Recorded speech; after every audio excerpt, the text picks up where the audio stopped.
ನಮಸ್ಕಾರ ಎಲ್ಲರಿಗೂ, welcome back to our channel. ಇವತ್ತು ಸಬ್ಸಿಗೆ ಸೊಪ್ಪನ್ನು ಯೂಸ್ ಮಾಡಿಕೊಂಡು ಒಂದು ಸೂಪರಾಗಿರೋಂಥ ಬೋಂಡ ರೆಸಿಪಿನೇ ನೋಡ್ತಾ ಇದ್ದೀವಿ. ಈವ್ನಿಂಗ್ ಕಾಫಿ ಟೀ ಜೊತೆಗೆ ಸೂಪರಾಗಿರುತ್ತೆ ಇದು ಕಾಂಬಿನೇಷನ್ನು. ಈಸಿಯಾಗಿ ಮತ್ತು ಟೇಸ್ಟಿಯಾಗಿ ಯಾವ ರೀತಿ ಮಾಡೋದು ಅಂತೇಳಿ ಇವತ್ತಿನ ವಿಡಿಯೋದಲ್ಲಿ ನೋಡೋಣ. ಸೊ ಲೆಟ್ಸ್ ಸ್ಟಾರ್ಟ್ ಟು ಸಬ್ಸಿಗೆ ಸೊಪ್ಪಿನ ಬೋಂಡ.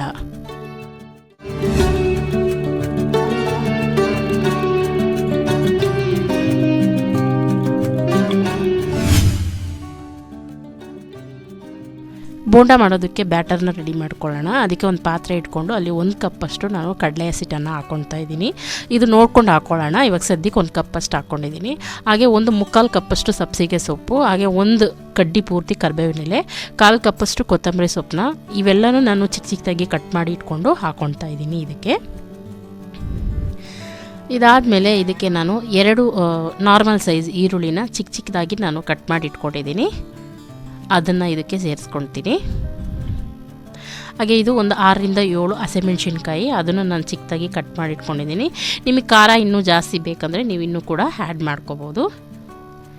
ಈಗ ಇದನ್ನು ಹಾಕ್ಕೊಂಡು ಒಂದು ಸತಿ ಮಿಕ್ಸ್ ಮಾಡ್ಕೊಳ್ಳೋಣ ನಾವು.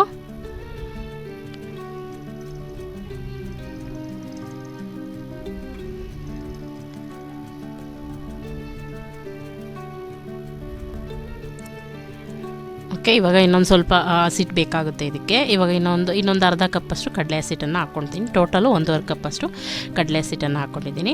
ಹಾಗೆ ಬೋಂಡಾಗೆ ಬೇಕಂತ ಉಪ್ಪು, ರುಚಿಗೆ ತಕ್ಕಷ್ಟು ಉಪ್ಪನ್ನು ಹಾಕ್ಕೊಳ್ತೀನಿ. ಹಾಗೆ ಒಂದು 1/4 ಟೀ ಸ್ಪೂನಷ್ಟು ಸೋಡಾ, ಇದನ್ನೆಲ್ಲ ಹಾಕ್ಕೊಂಡು ಒಂದು ಸತಿ ಮಿಕ್ಸ್ ಮಾಡ್ಕೊಳ್ಳೋಣ. ಸ್ವಲ್ಪನೇ ನೀರನ್ನು ಹಾಕ್ಕೊಂಡು ನಾವು ಬ್ಯಾಟರ್ಗೆ ರೆಡಿ ಮಾಡ್ಕೊಳ್ಳೋಣ.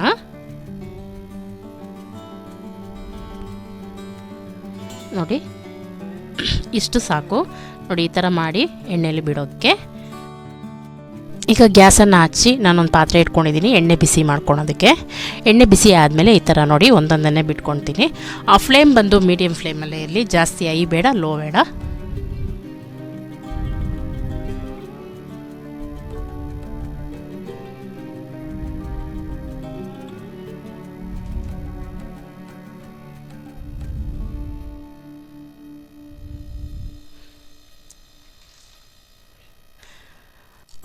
ಇದನ್ನೆಲ್ಲ ಎಣ್ಣೆಲಿ ಬಿಟ್ಟಿದ ತಕ್ಷಣ ಟರ್ನ್ ಮಾಡೋಕ್ಕೆ ಹೋಗ್ಬಾರ್ದು. ಒಂದು ನಿಮಿಷನಾದರೂ ವೆಯ್ಟ್ ಮಾಡಬೇಕು. ಅದಾದಮೇಲೆ ಇದನ್ನೆಲ್ಲ ನಾವು ಟರ್ನ್ ಮಾಡ್ಕೊಳ್ಳೋಣ.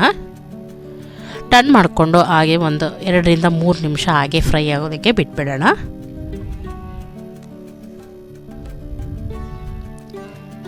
ಓಕೆ, ನೋಡಿ ಇವಾಗ 2ರಿಂದ 3 ನಿಮಿಷ ಚೆನ್ನಾಗಿ ಫ್ರೈ ಆಗಿದೆ, ನೋಡ್ತಾ ಇದ್ದೀರಲ್ಲ. ಇವಾಗ ಇನ್ನೊಂದು ಸತಿ ಇದನ್ನು ಟರ್ನ್ ಮಾಡಿಬಿಟ್ಟು ನೀವು ಗೋಲ್ಡನ್ ಬ್ರೌನ್ ಬರೋವರೆಗಾದ್ರೂ ಇಟ್ಬೋದು, ಇಲ್ಲಾಂದರೆ ಇನ್ನೂ ಸ್ವಲ್ಪ ಕಲರ್ ಚೇಂಜ್ ಆಗೋವರೆಗೂ ನೀವು ಫ್ರೈ ಮಾಡ್ಕೋಬೋದು. ಓಕೆ, ನನಗಿಷ್ಟು ಸಾಕು. ಇದನ್ನು ನಾನೆಲ್ಲ ತೆಗಿತಾ ಇದ್ದೀನಿ.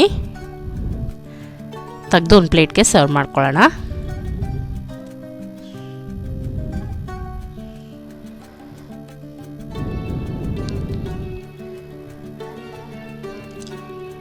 ನೆಕ್ಸ್ಟ್ ಬ್ಯಾಚು ಕೂಡ ಇದೇ ರೀತಿಯೇ ನಾನು ಹಾಕ್ಕೊಳ್ತಾ ಇದ್ದೀನಿ ಎಣ್ಣೆಯಲ್ಲಿ.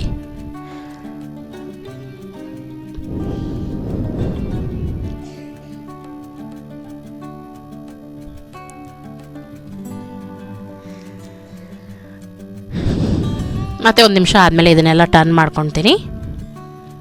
ಒಂದು ಸ್ವಲ್ಪ ಎಲ್ಲ ಚೆನ್ನಾಗಿ ಫ್ರೈ ಆದಮೇಲೆ ಮತ್ತೆ ಇದನ್ನು ಒಂದು ಪ್ಲೇಟಿಗೆ ಸರ್ವ್ ಮಾಡ್ಕೊತೀನಿ.